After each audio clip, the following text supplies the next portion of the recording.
क्या आपने इस साल की अपनी इनकम टैक्स रिटर्न भर दी है और आपको रिटर्न भरने के बाद 143(1) में रिफंड प्रोसेस होने का मैसेज भी आ गया है और 143(1) का रिफंड प्रोसेस होने के मैसेज होने के बाद आपको एक मैसेज आया कि आपका रिफंड आपके पुराने साल की डिमांड में एडजस्ट हो रहा है। अगर आपको ऐसा मैसेज आया है या आपका रिफंड प्रोसेस होने के बाद भी आपका रिफंड आपके अकाउंट में क्रेडिट नहीं हुआ तो ये वीडियो सेव कर लो। अगर आपको ऐसी मेल आई है और उस मेल में लिखा है कि आपका रिफंड आपके पुराने साल की डिमांड के अगेंस्ट में एडजस्ट हो रहा है तो इन स्टेप्स को सेव कर लो, यह बहुत इंपॉर्टेंट है। सबसे पहले आप उस साल के अपने रिटर्न फॉर्म या रिटर्न का कंप्यूटेशन ऑफ इनकम चेक करिए और उस साल का 143(1) पोर्टल से डाउनलोड करिए। रिटर्न फॉर्म और पोर्टल से डाउनलोडेड 143(1) को कंपेयर करिए जिस साल में आपकी डिमांड सिस्टम दिखा रहा है। जब आप इन दोनों को कंपेयर करेंगे तो majorly on account of non availability of tax credit, जी हाँ, आपका एडवांस टैक्स, आपका सेल्फ असेसमेंट टैक्स या आपकी TDS TCS on salary, interest या ऑन एनी अदर पेमेंट्स, उसका क्रेडिट डिपार्टमेंट के सिस्टम ने उस साल में आपको नहीं दिया होगा। जैसे ही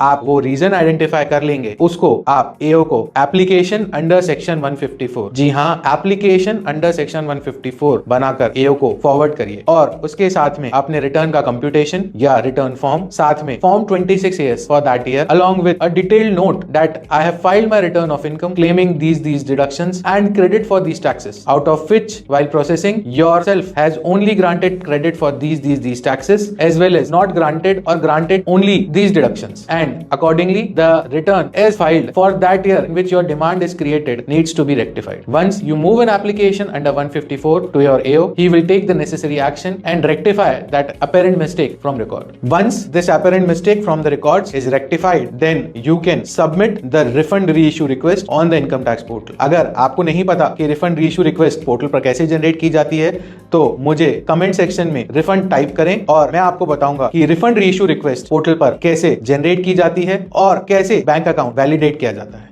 For more such videos, stay tuned and follow legalfactory.in.